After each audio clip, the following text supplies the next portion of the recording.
여러분께서는 지금 경제학자 곽수중이 보는 새로운 시사, 곽수중의 뉴스 정면 승부와 함께하고 계십니다.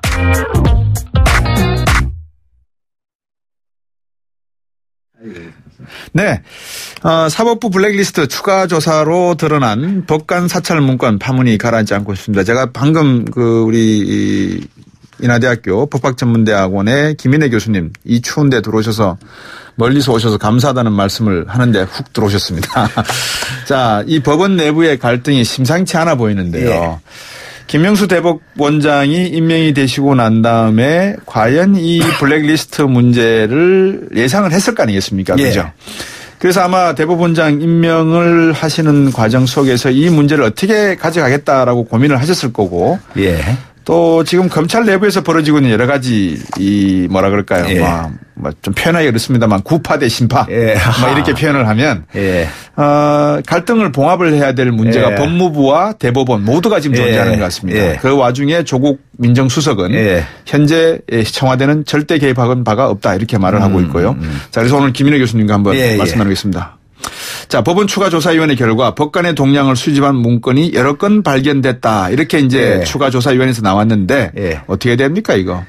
블랙리스트. 예, 저도 깜짝 놀랐습니다. 법원행정처가 법원의 그런 행정뿐만 아니라 법원 전반을 좌우하고 있다는 것은 이미 다 잘 알려져 있는 사실이긴 합니다만은 이번에 이 동료 법관을 사찰을 해서 그 내면을 들여다보고 그 사람들을 분류를 하고 또 이게 무슨 중요 자리에 추천을 하고 하는 것들을 보면서 야, 이 동료 법관을 이게 하나의 이제 사찰의 대상으로 하는 그런 뭐라 할까요? 정치 공작적인 냄새 이런 것들을 확인을 했습니다. 두 번째로는 또 이 뭐 원세훈 사건하고도 바로 연결이 되겠습니다만은 이 사건을 조금 그 절차상으로 내용적으로 좀 조작한 것이 아니냐 또는 조작에 개입한 것이 아닌가 하는 그런 외관도 사실상 제공을 한 것이죠.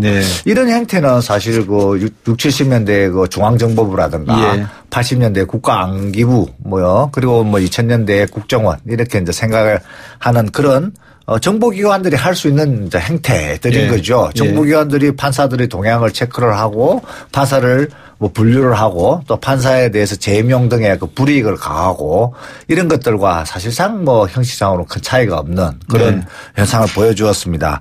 이 법원행정처가 이게 마치 법원 내부의 국정원, 법원 내부의 옛날로 표현하자면 안기부나 중앙정보부 같은 역할을 해온 것에 대해서 저를 포함한 많은 사람들이 지금 경악을 하고 있다. 이렇게 좀 얘기 드릴 수가 있죠. 근데 이제 대법관 전원이 이번 법원 추가조사위원회 발표가 있은 이후에 인용입니다. 사실과 다르다. 국민들과 사법부 구성원들에게 사법부의 독립과 재판의 공정성에 관한 불필요한 의심과 오해를 불러일으키는 것으로서 깊은 우려와 유감을 표명한다. 이렇게 입장 표명을 했단 말입니다.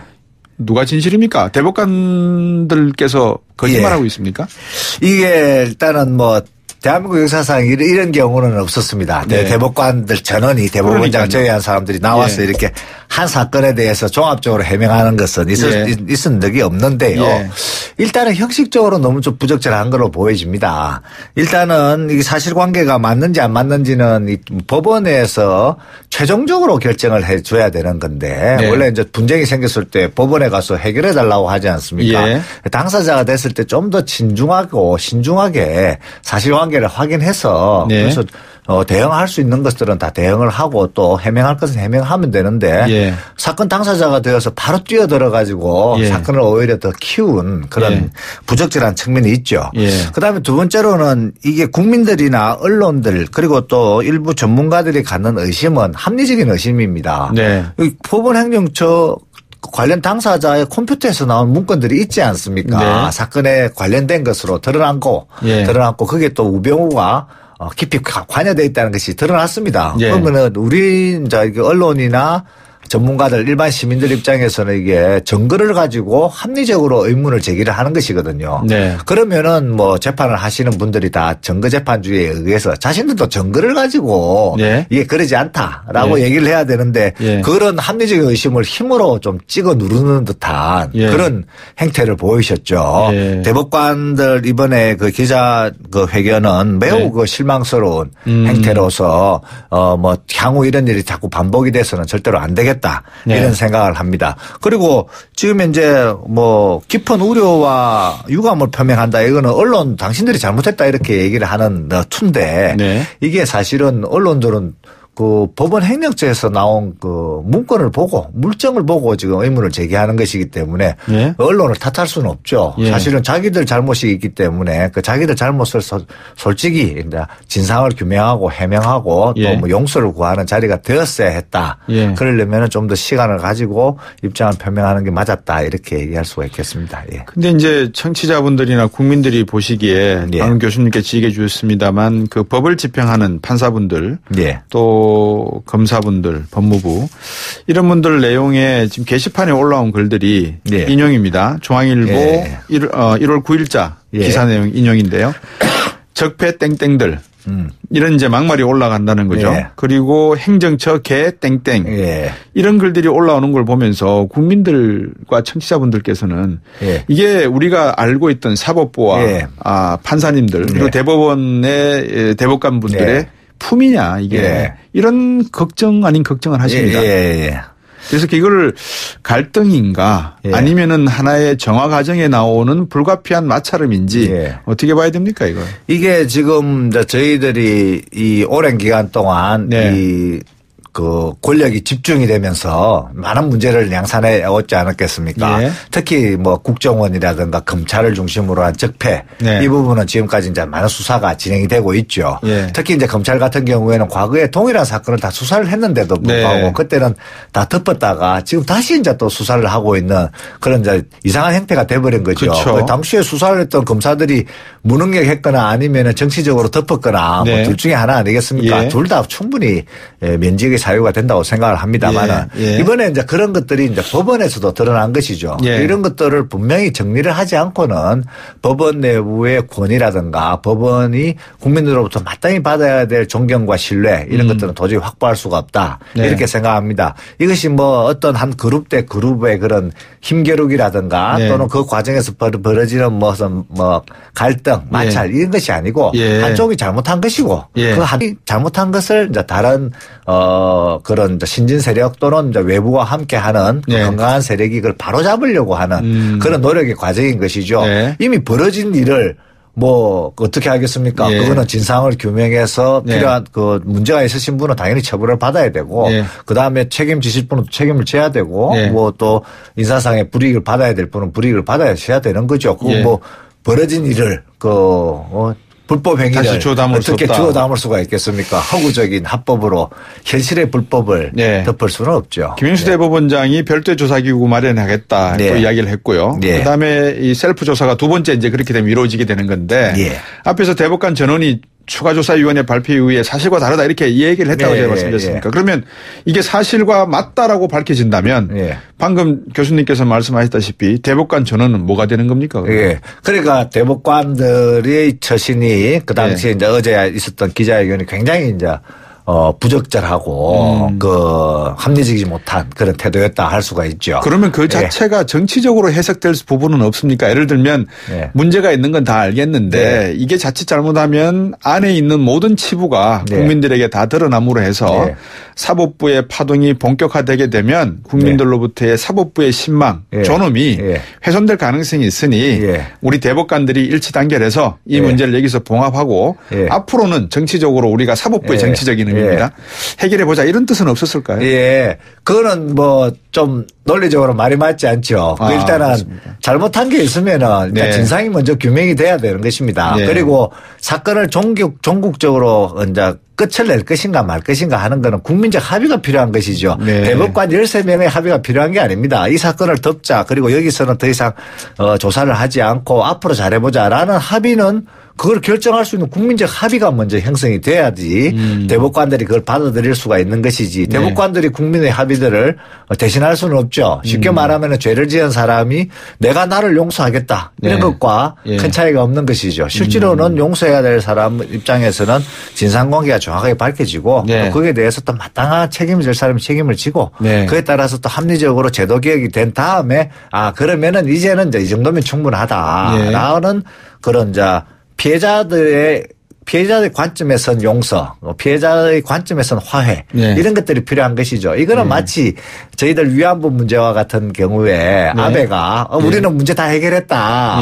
이제 듣고 우리 앞으로 잘해보자 이런 얘기와 별반 차이가 없다. 네. 피해자들 입장에 있어서 이 위안부 문제를 해결해야 되듯이 이 문제도 역시 국민 피해자인 그 사법의 그런 왜곡으로 인해서 피해를 입은 국민적인 그런 국민들의 시민들의 입장에서 화해와 용서 또는 사건의 종결을 얘기를 해야 되는 것이죠. 네. 어떻게 법원의 입장에서 마음대로 재단을 할 수가 있겠습니까? 국민들이 대법관의 사법부에 이런 사태를 놓고 어떻게 합의를 이끌어내서 사법부에다가 의견을 전달할 수 있을까요? 그런 제도는 있습니까? 그런 제도는 없습니다만 일단 충분한 시간을 가지고 여론을 봐야 된다. 진상을 규명하는 과정이 일단 선행이 되고 그 진상 규명 과정에서 또 여러 가지 문제점이 있는 사람들은 또 뭐 수사라든가 조사라든가 이런 걸 거치게 되고 이런 것들을 보면서 국민들의 이제 여론이 조금씩 형성되지 않겠습니까? 이게 사법부의 권위와 사법부의 존경 신뢰를 위해서는 이게 이 정도까지면은 뭐 충분하겠다라는 여론도 나올 수 있는 것이고요. 아니면 좀 더 부족하다, 좀 더 하자 이러면 좀 더 할 수 있는 것이죠. 그런 이제 여론을 열어두고 들어가면서 이렇게 이제 사건을 진행을 해야 되죠. 다만 여기서 핵심적인 거는 그 진상을 은폐를 한다든가 또는 이것을 뭐 누구를 감싸기를 한다든가 이런 식의 이제 꼬리 자르기식, 자기 식구 봐주기식 이런 식으로 가게 된다면은 법원의 개혁 요구가 더 거세지면 거세지지 이것이 사그라들지는 않을 것이다. 이렇게 이제 말씀드릴 수가 있겠습니다. 그 김명수 대법원장이 이제 그러다 보니까 김소영 법원 행정처장 해임했지 않습니까? 그리고 안철상 대법관이 이제 새로 행정처장으로 임명이 됐는데 이게 사법부 블랙리스트 파문을 해결하기 위한 나름대로의 인적 쇄신을 통해서 해결하기 위한 신호탄으로 봐야 됩니까? 아니면 어떤 의미에서 이렇게 행정처장을 급하게 해임을 하셨죠? 신호탄으로 보기에는 너무나 적은 변화죠. 실제로 이게 큰 틀에서의 이런 진상조사, 이게 사법, 이 개혁, 또 블랙리스트 문제 이런 것들을 이제 좀 더 본격적으로 하려면 좀 더 큰 형태의 이제 인사가 있었겠죠. 예를 들면은 지금 이제 이렇게 이제 그 법관의 양심을 침해한 그 비양심적인 법관들이 있었다는 거 아닙니까? 이 사건에서 이제 또 다른 관점 중에 하나는 이런 거거든요. 우리나라 헌법은 판사는 헌법과 법률에 의하여 그 양심에 따라 독립에 따라 독립하여 심판한다 되어 있습니다. 그래서 판사의 양심은 굉장히 중요한 것으로 헌법상으로 보호가 되고 있습니다. 그 판사의 양심은 일반인들의 양심과 다른 것이죠. 재판을 할 수 있는 기준입니다. 그래서 그 누구도 침해를 해서는 안 되는 것이고 그것도 많이 보호를 해줘야 되는데 일부 법원 행정처에서 다른 법관의 이제 내면을 들여다보면서 그걸 또 사람을 분류를 함으로써 딱지를 붙임으로써 양심을 침해한 것이죠. 그런 이제 비양심적인 법관들이 있었다는 게 이제 나타난 것입니다. 그래 이런 사람들은 일단 재판에 관여하지 못하도록 재판으로부터 떨어뜨려 놓는 그런 이제 조치, 그 다음에 그에 따라 이제 새로운 진상규명위원회의 발족, 그리고 진상규명회를 통한 진상을 이제 신속하고 상세하게 밝혀내는 작업 이런 것들이 되었을 때만 이게 이제 이런 이 사건을 이제 제대로 해결할 수 있는 그런 이제 김명수 대법원장의 조치다 이렇게 볼 수 있겠습니다. 지금 뭐 법원 행정처장 한 명 바꾼 것으로 그 신호탄이다 이렇게 해석하기에는 좀 무리가 있어 보입니다. 근데 이제 방금 말씀 주셨습니다만 결국 이제 그 법조계 쪽에서 셀프 개혁안을 나름대로 또 만들고 여러 가지 이제 쇄신 카드를 만들고 있지 않습니까? 그 내용에 대해서 좀 소개를 해 주시고 이걸 어떻게 평가하실 건지 한번 말씀 주십시오. 김명수 대법원장이 나름대로 사법부 블랙리스트 의혹 사태에 대해서 사과도 하시고 하는 노력이 있거든요. 지금은 뭐 시작 단계여서 이렇게 평가할 부분은 별로 많이 나오지 않고 있습니다. 지금 이제 며칠 전 보도에 의하면은 이 홍훈 대법관을 모시고 이렇게 이제 개혁위원회를 발족하겠다 이렇게 되어 있는데요. 거기에서 이제 주요한 안건들이 정리가 되겠죠. 그리고 이제 또 인선이 진행되면서 사법부 자체의 개혁안이 이제 나올 것 같습니다. 그러나 지금 그 얘기를 하기 전에 이 사건이 터지는 바람에 좀 더 이제 사건이 좀 더 복잡하게 진행이 됐습니다.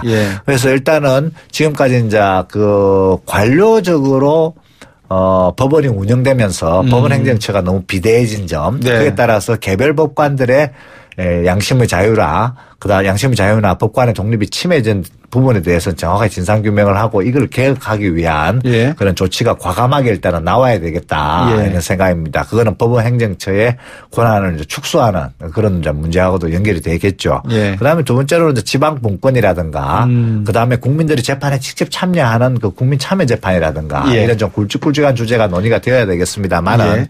지금 현재 김명수 대법원장 체제에서는 그런 것보다는 법관 내부에 법원 내부의 문제에 좀 치중하고 있는 듯한 그런 예. 인상을 좀 받고 있습니다. 예. 이 부분은 좀 더 외부의 이제 전문가들이 좀 또 법원 개혁에 대해서 목소리를 내면서 예. 또 법원이 또 오픈 마인드로 그런 얘기를 들으면서 좀 조정이 좀 되어야 되지 않을까 이런 예. 좀 생각이 듭니다. 지금까지는 약간 소극적이었다 이렇게 평가를 드릴 수가 있겠죠. 예. 예. 지금까지는 이제 대법원을 비롯한 사법부 중에서도 대법원, 예. 법원 쪽 이야기를 했으면 이제 좀 이 법무부 소속에 있는 검찰 이야기를 좀 여쭤볼까 합니다. 예. 그 검사가 적폐냐 이렇게 예. 글을 올렸던 예. 김영규 차장검사가 사표를 냈거든요. 예. 그다음에 이제 이런 내용을 올리니까 언론 쪽에서는 어떤 조선일보 같은 경우에는 권력기관 개편 방침에 정면 비판을 했다 이런 기사를 또 올렸어요. 예. 이게 김영규 차장검사가 사표를 낸 것이 예. 권력기관 개편의 방침에 정부의 방침에 정면으로 비판하고 나선 것이냐 예. 아니면 본인 스스로가 느끼기에 나는 정말 양심껏 검사 생활을 오랫동안 예. 공직에 복무를 했는데 이거를 일순간에 검사들을 모두 다 적폐 세력으로 내모는 법무부의 지금 개혁 조치가 잘못된 것이다라고 하는 나름대로의 양심선언인 건지 어떻게 봐야 됩니까 이 부분은? 글쎄요. 이게 지금 뭐 조직적인 어떤 그 검찰 내부의 의견이다 이렇게 보기는 좀 어려워 보입니다. 이게 뭐 그렇게 하기에는 검사들에 대한 검찰에 대한 국민들의 비판이 굉장히 높죠. 그리고 이미 촛불 집회 과정에서 그 검찰의 그 행태가 다 증명이 됐고 그에 따라서 검찰을 개혁해야 된다는 광범위한 국민적 공감대가 있기 때문에 그것을 뭐 무시하고 검사들이 집단적인 행동을 한다 이렇게 보기는 좀 어려워 보입니다. 이게 이제 뭐 그동안에 몇몇 그 개혁 작업 과정에서 좀 마음이 상했던 이제 개별적인 행동이 아닌가. 이런 좀 생각이 듭니다. 다만 이제 이런 것들이 검사 내부에서도 좀 이렇게 얘기가 되면서 좀 자연스럽게 좀 걸러질 필요는 있다 이렇게 생각이 듭니다. 지금 본인들이 그 도대체 왜 검찰이 적폐 세력으로 분류가 됐고 개혁의 대상이 됐는지를 본인들도 정확하게 이해를 하셔야 되거든요. 그래야지 자신들의 처지를 정확하게 아니까요. 그런데 그게 아니고 나는 전혀 모르겠다. 이렇게 얘기를 해버리니 답답한 거죠. 그런데 이번에도 드러났다시피 정치 검찰로서의 이제 그 활동을 했던 우병우 같은 경우 이는 뭐 우리나라 검찰의 역사는 우병우 전과 우병우 후로 나눠진다고 얘기할 정도로 이거 뭐 엄청난 일을 한 거 아닙니까? 이번에 또 사법부 블랙리스트에도 우병우가 등장할 정도니까요. 그러니까 이게 검찰이 얼마만큼 한국 사회를 좌지우지하는데 깊숙이 개입되어 있었는지 정치 권력과 얼마나 가까웠는지 하는 부분들이 다 드러나 있기 때문에 그런 부분도 검찰 스스로가 인식을 하면서 자체 내부에서 자신들의 이제 모습을 좀 되돌아보는 그런 반성적인 성찰적인 자세가 좀 필요하다 이렇게 생각이 듭니다. 그런 의미에서 뭐 그런 김 검사가 그렇게 얘기를 하는 것은 얼마든지 환영이죠. 그렇게 이제 얘기를 하면 저도 좋겠다 생각합니다. 이게 또 근데 그게 아니고 이거를 또 과도하게 해석해서 이렇게 과도하게 해석해서 조직적 반발이다 이렇게 얘기할 거는 또 아니죠. 그 조직적 반발이라고 볼 만한 증거는 정황은 전혀 없지 않습니까? 뭐 전국 평검사대회를 개회를 촉구한다. 이 글을 올려놓고 이 프로스에 아마 본인이 이제 책임을 지는 하에서 선에서 사직서를 던지신 것 같아 보이는데 다른 질문 하나 이제 마지막으로 간단히 여쭙게 조국 수석이 청와대 민정수석은 우병우 때하고는 다르다. 우리는 절대 법에 개입하고 있지 않다라고 했는데 얼마 전에 14일 날이었죠. 권력기관 개혁 방안을 발표하면서 검찰 수사권을 대폭 경찰로 넘기기로 했지 않습니까? 이제 이러다 보니까 검찰 내부에서 이건 뭐지? 라고 하는 이야기가 나오는 것 같아요. 이 부분을 자칫 잘못 해석하면 이 김 차장 검사의 말처럼 검찰 전체를 적폐 세력으로 몰아놓고 그래서 검찰의 기능을 수사권이나 기소권을 예. 경찰로 조금씩 넘겨주는 거 아닌가 이렇게 오해한 부분도 있는 것 같아요. 오해라 그럴까요? 어떻게 해석하는 예, 검경 수사권 조정으로 대표되는 뭐 네. 수사권 기소권 분리는 이미 오래전부터 나와 있던 네. 그 과제죠. 그것을 뭐 그 국가적인 과제가 뭐 그 저희들 1954년도 형사소송법 만들 때부터 얘기가 되어 왔던 것이고 네. 그것이 김대중 대통령 계실 때, 그다음 노무현 대통령 계실 때 다 논의가 되었던 국가적인 과제들입니다. 예. 그것이 뭐 한 정부 하에서 또는 뭐 무슨 어떤 검찰의 그런 뭐 잘못, 검찰의 그 잘못된 정치 검찰적 행태 때문에 나온 것도 있지만 그것보다는 이제 국가적으로 이 수사권과 기소권을 잘 조정함으로써 국민들의 이제 그 안전과 치안을 네. 이제 보장해주는 그런 측면이 강한 것이죠. 네. 그래서 뭐 누구를 뭐 적폐 세력으로 두고 이런 것은 아니고 이미 뭐 공약 단계에서부터 다 공헌이 되어 온 것들이기 때문에 뭐 사실 뭐 새로운 내용은 없지 않습니까? 그래서 이제 다만 그것을 행정부로서 그 행정부를 또 이렇게 통과하는 청와대 입장에서 좀 더 체계적이고 조직적으로 하겠다 하는 네. 것은 뭐 당연히 행정부로서의 책임을 다하는 예. 마땅한 태도다 이렇게 생각합니다. 예, 네. 검찰을 다시 생각한다. 사법부 블랙리스트 김인혜 교수님과 말씀 나눴습니다. 인하대학교 법학전문대학원의 김인혜 교수님이었습니다. 고맙습니다. 예, 감사합니다. 예.